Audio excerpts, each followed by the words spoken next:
Assalamualaikum warahmatullahi wabarakatuh. Perkenalkan, kami dari kelompok 9 akan mempresentasikan hasil diskusi dari kelompok kami mengenai fair value hedge. Sebelumnya, perkenalkan, nama saya Haris Fajar Subakti, NIM 22. Terus ada M. Hamim Dwi Yuliarso, NIM 16. Faisan Ahsan Haq, NIM 33. Nur Yahya Imanuansa, NIM 41. Dan Laili Hidayati, NIM 48.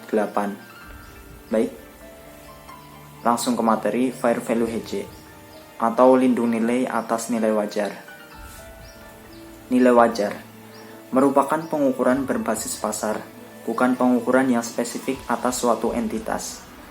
Menurut PSAK 68, nilai wajar merupakan harga yang akan diterima untuk menjual suatu aset atau harga yang akan dibayar untuk mengalihkan suatu liabilitas dalam transaksi teratur antara pelaku pasar pada tanggal pengukuran. Nilai wajar merupakan dasar pengukuran yang paling relevan bagi instrumen keuangan, dan karenanya merupakan salah satu dasar pengukuran nilai instrumen derivatif yang relevan.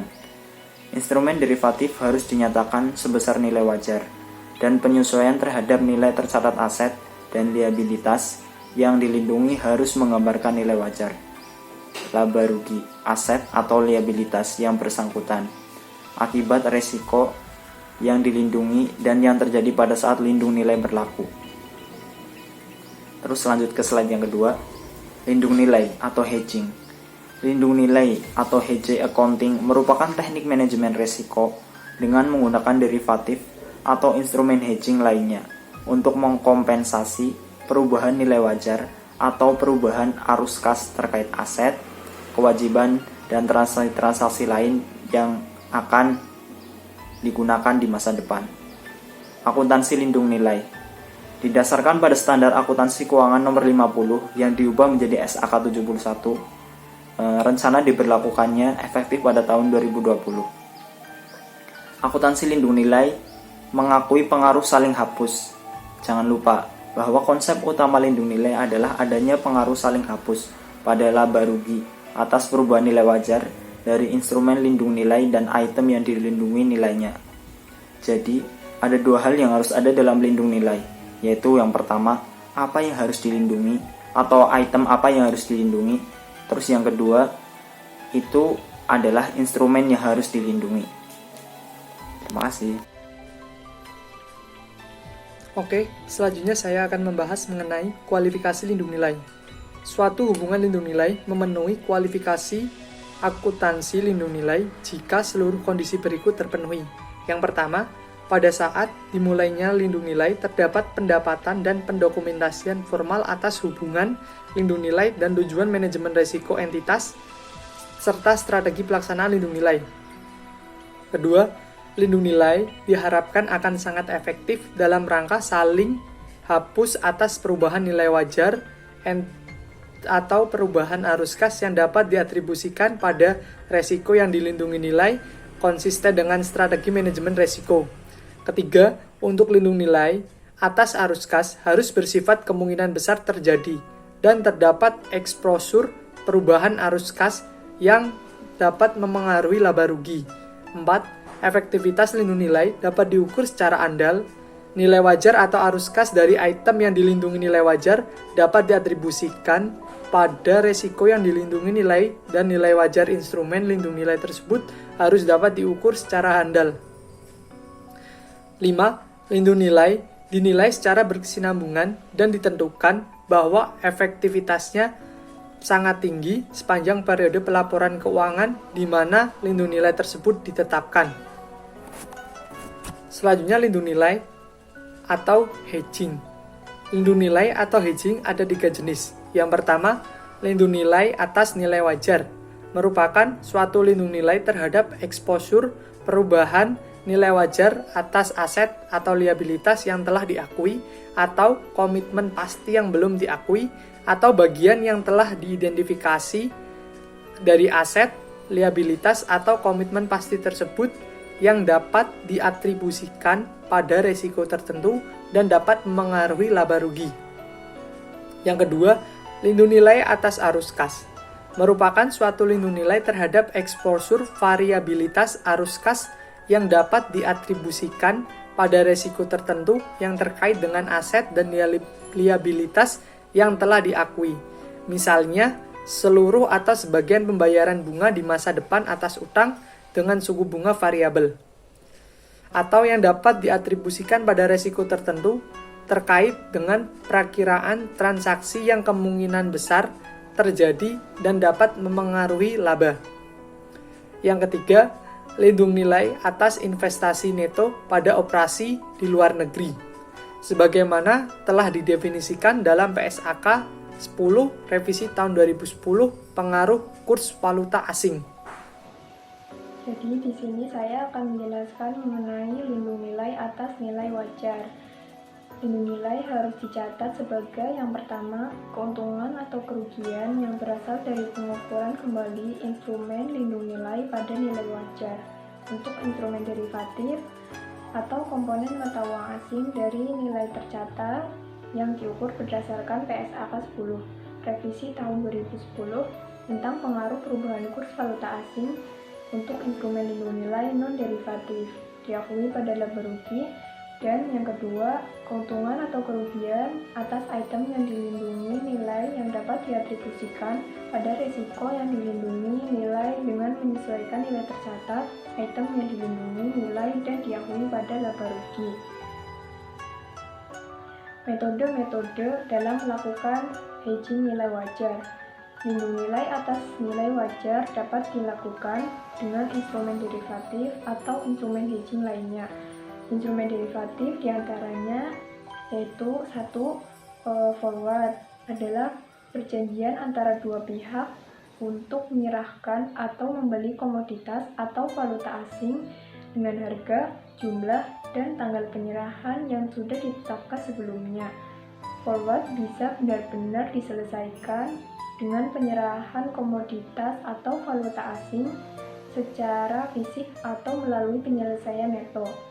Yang kedua yaitu future, adalah perjanjian yang sebenarnya sama dengan forward. Kedua belah pihak bersepakat untuk menyerahkan atau membeli komoditas atau valuta asing dengan harga, jumlah, dan tanggal penyerahan yang sudah ditetapkan sebelumnya. Perbedaannya adalah kontrak berjangka diperdagangkan secara teratur di bursa berjangka. Yang ketiga yaitu opsi. Opsi juga menjadi salah satu contoh instrumen derivatif yang banyak digunakan untuk melakukan lindung resiko atau lindung nilai hedging.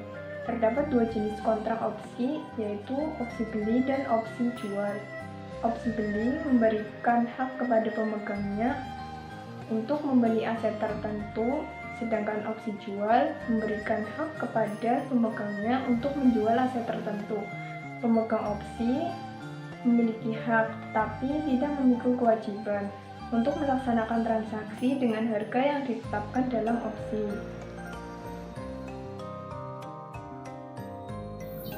Oke, setelah dijelaskan teori tentang hedging nilai wajar oleh teman-teman saya, di mana hedging nilai wajar itu bisa menggunakan instrumen derivatif berupa kontrak forward, future, ataupun opsi.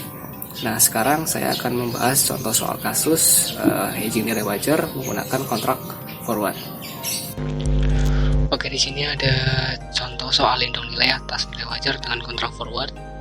Di sini ada PT Vinatech dan PT Alphatech, sama-sama merupakan industri bergerak di bidang tekstil. Kedua perusahaan tersebut memiliki total aset yang sama, yaitu 10 juta.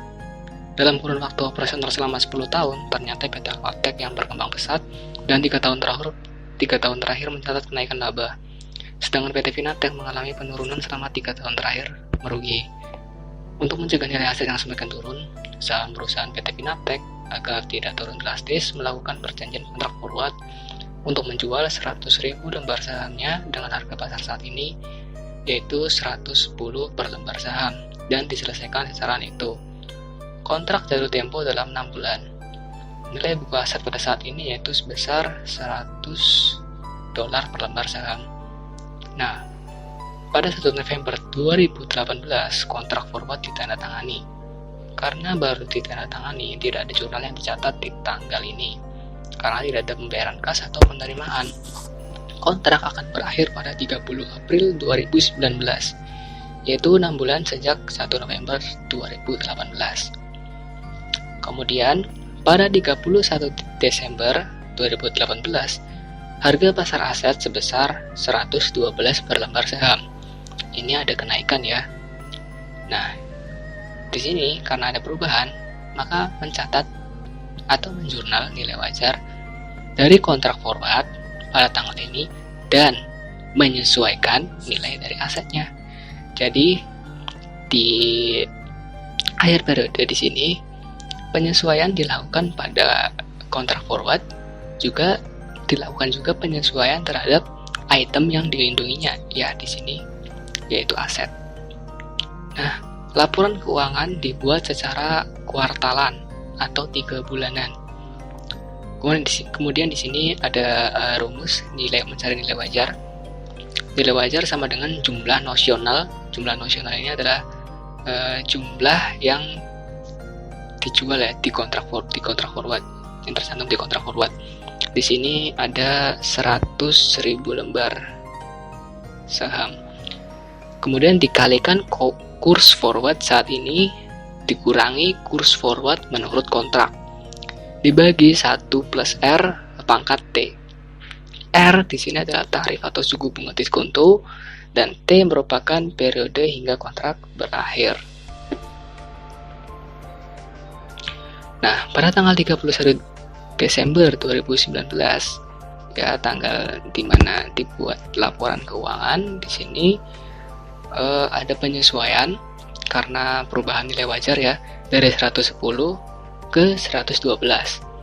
Nah, untuk kontrak forward, nah jika kenaikan ini, jika harga pasar tetap bertahan sebesar 112, bertahan sampai akhir jatuh tempo ya, jadi 31 Desember sampai 30 April 2019 itu tetap 112, maka Finatek harus membayar $2 ya.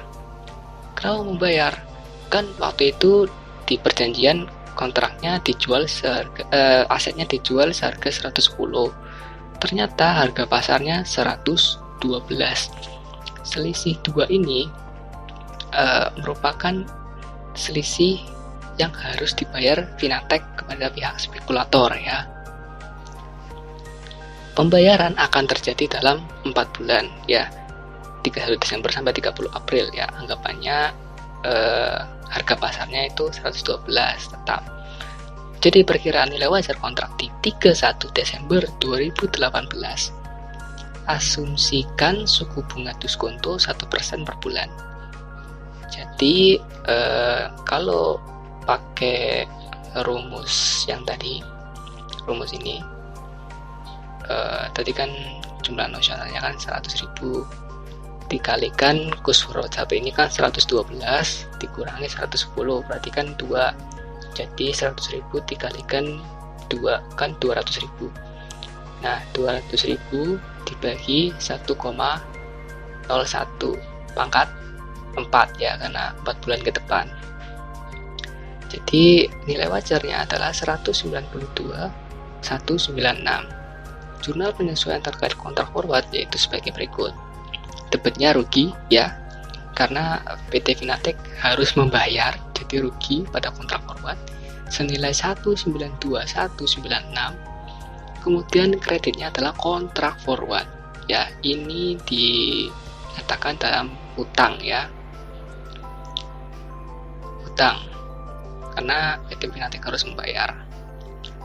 Kemudian selain menyesuaikan nilai wajar pada kontrak forward, dalam hedging nilai wajar juga harus menyesuaikan perubahan nilai wajar pada item yang dilindunginya, yaitu aset. Perubahan nilai wajar aset dari 1 November 2018 ke 31 Desember 2019 itu juga selisihnya $2 ya. Jadi awalnya nilai dalam kontrak kan pada 1 November 2018 kan nilainya 110. Nah, 31 Desember nilainya naik 112. Jadi ada suatu kenaikan ya. Kenaikan di sini membawa keuntungan pada aset. Jadi asetnya bertambah senilai 200.000 ya. $2 dikalikan dengan 100.000 tadi ya. Jadi aset pada keuntungan penilaian kembali aset 200.000. Nah, perhatikan bahwa nilai aset sekarang adalah sebesar 10 juta ya. Tadi 10 juta ya. 10 juta 100.000 lembar. Nilai bukunya 100, jadi kan 10 juta. Ditambah dengan penilaian kembali 200.000. Sama dengan sekarang nilai asetnya adalah 10.200.000. Nah, hasil ini itu merupakan penerapan dari mix atribut model atau model atribut campuran ya, di mana nilai pada neraca untuk aset itu mengandung kedua nilai yang digabung, yaitu nilai historis dan nilai pasar. Nilai historis kan tadi 100 ya, 100 dolar per lembar. 100 dikalikan 100.000 kan 10 juta ya. Kemudian nilai pasarnya adalah tadi adanya kenaikan 200.000. Nah, ini adalah penerapan dari mix atribut model. Nah, di sini kita juga melakukan penyesuaian pada tanggal 31 Maret 2019. Ingat, tadi laporan keuangannya diminta untuk dibuat secara kuartalan ya, atau 3 bulanan. Jadi pada 31 Maret 2019 ini juga membuat laporan keuangan. Nah, pada 31 Maret 2019 maka juga dibuat penyesuaian untuk menyesuaikan terhadap nilai wajar pada saat ini. Ternyata pada tanggal 31 Maret 2019 harga pasar yaitu sebesar $109. Ya, tadi kan dikontrak $110. Sekarang $109 harga pasarnya ternyata. Dan selisihnya itu $1. Jika harga pasar tetap bertahan ya dari 31 Maret ke tanggal jatuh tempo 30 April 2019 sebesar $109, maka PT Finatek akan menerima kelebihannya tersebut ya.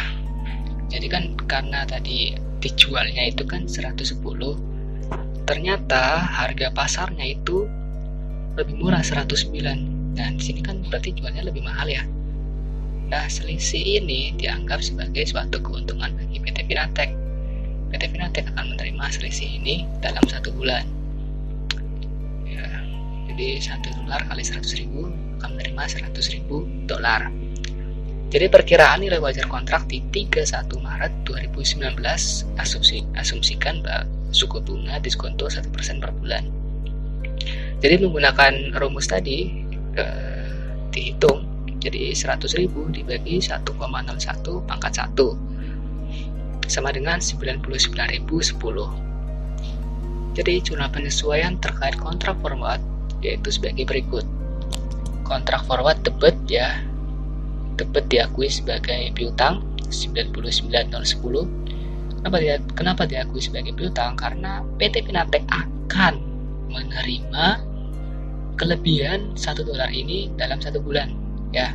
Jadi diakui sebagai piutang. Jadi debit kontrak forward 99.010. Kemudian tadi kan di 31 Desember 2018 ya, itu kan kita juga mengakui ya kontrak forward diakui sebagai hutang ya. Anggapannya hutang diakui sebagai hutang itu tersebut maksudnya adalah harga pasarnya itu tetap sampai jatuh tempo senilai tadi berapa? 112 ya. 112 itu dianggap sampai jatuh tempo itu tetap.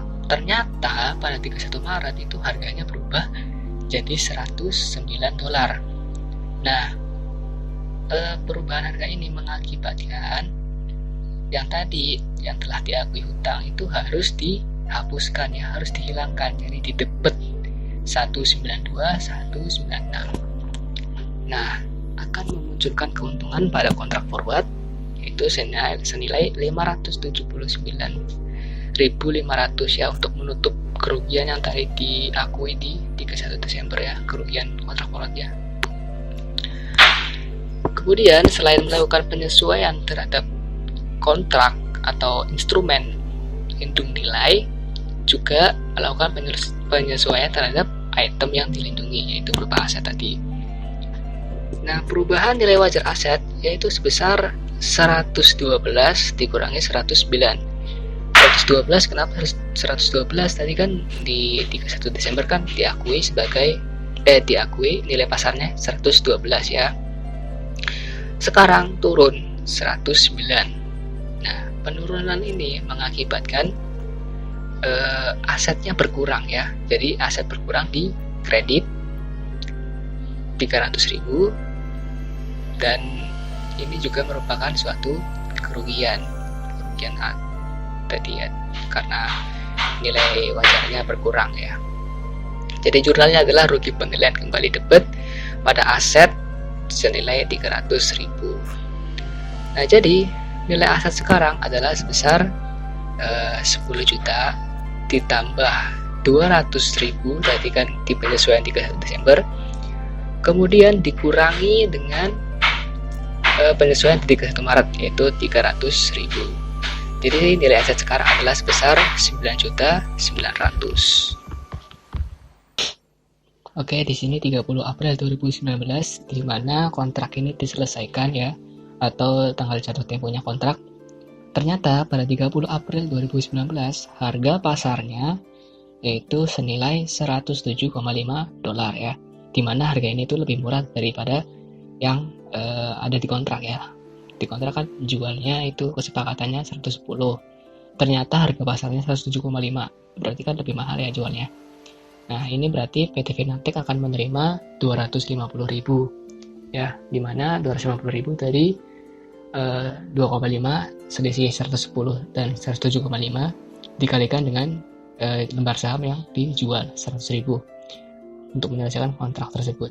Nah, jurnal yang diperlukan adalah pertama untuk kontrak forward menerima cash ya, cash debit 250.000.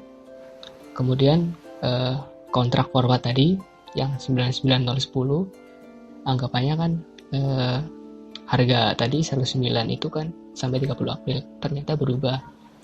Nah, di sini dihapuskan 99010.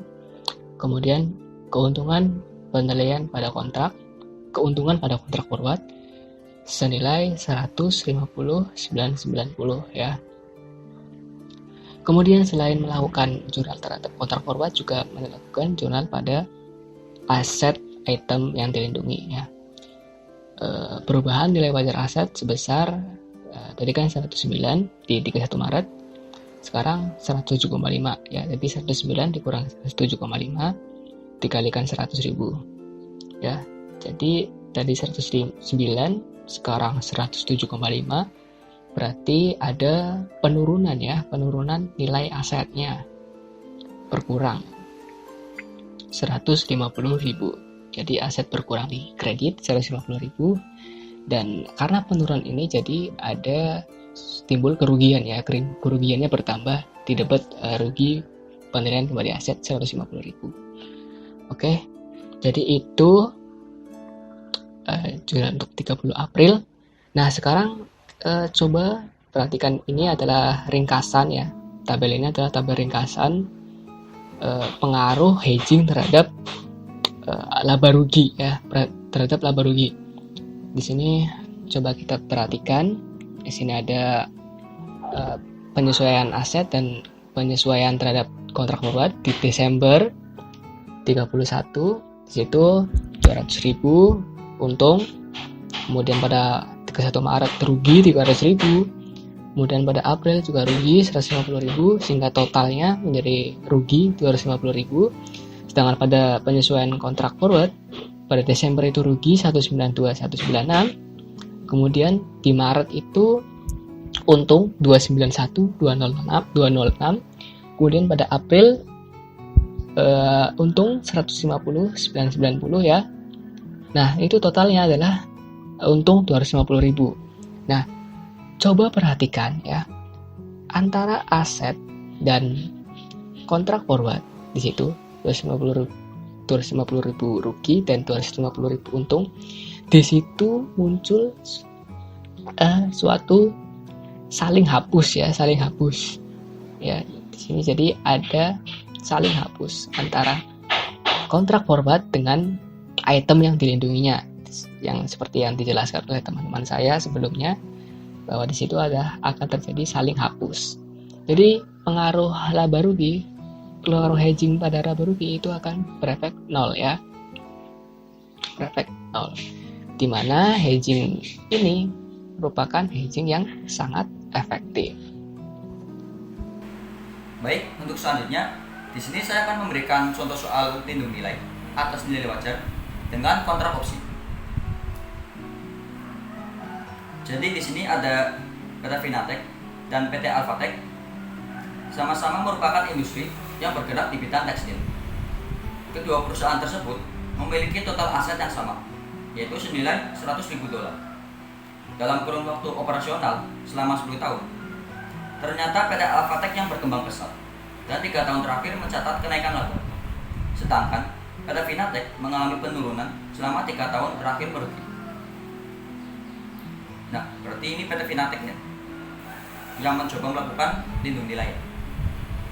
Nah, untuk mencegah nilai aset yang semakin turun, maka saham perusahaan PT Finatek agar tidak turun drastis, PT Finatek pada tanggal 31 Desember 2017 membeli kontrak opsi dengan harga $300 untuk menjual 200 lembar sahamnya dengan harga pasar saat itu yaitu $45 per lembar saham, dan opsi tersebut berakhir dalam 2 tahun, berarti expired pada tanggal 31 Desember 2019.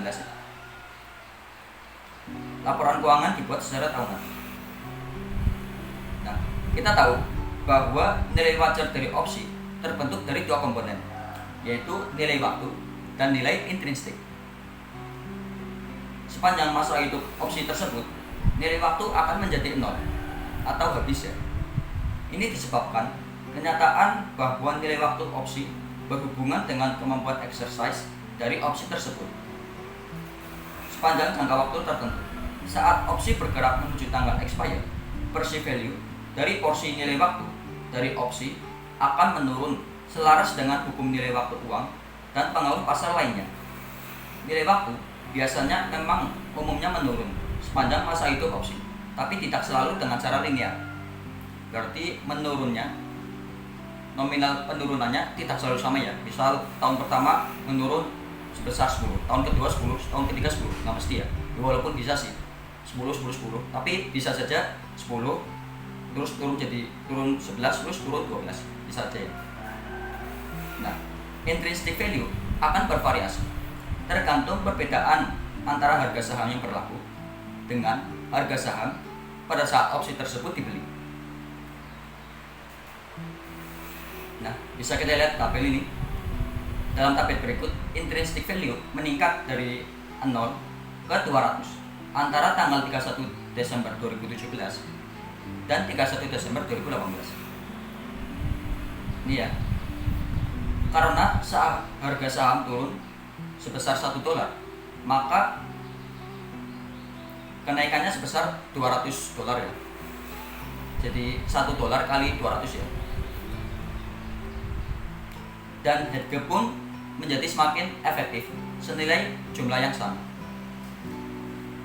Sebagaimana dapat dilihat dengan menganalisa 2 komponen put option, pasar adalah penentu yang utama dari nilai opsi. Biasanya, intrinsic value opsi dianggap hedge yang sangat efektif terhadap perubahan harga saham, sementara nilai waktu tidaklah efektif dan akan tercermin di laba berjalan.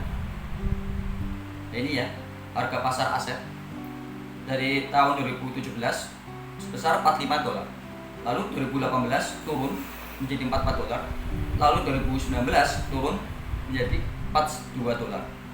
Nah, untuk nilai waktu yang awalnya $300 turun di tahun 2018 menjadi $160, lalu akhirnya pada saat expired 2019 habis menjadi habis $0 ya, habis.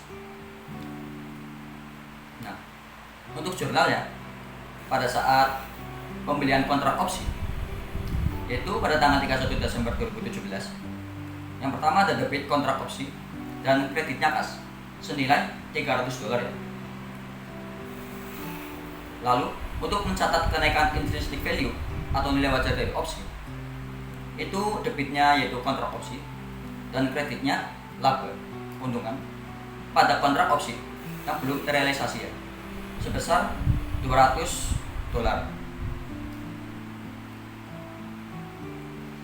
Nah, untuk mencatat penurunan nilai wajar aset, yaitu debitnya rugi penilaian kembali aset yang belum terrealisasi, kreditnya aset senilai $200. Lalu, jurnal pada saat kadaluarsa expired itu untuk mencatat kenaikan intrinsic value dari kontrak opsi. Yang pertama ada debit kontrak opsi dan kreditnya laba pada kontrak opsi senilai $400. Lalu untuk mencatat penurunan nilai wajar aset, yaitu debitnya rugi penilaian kembali aset, kreditnya aset senilai $400. Lalu untuk mencatat rugi terkait nilai waktu dari opsi, yaitu debitnya rugi pada kontrak opsi yang belum terrealisasi, kreditnya kontrak opsi senilai $160.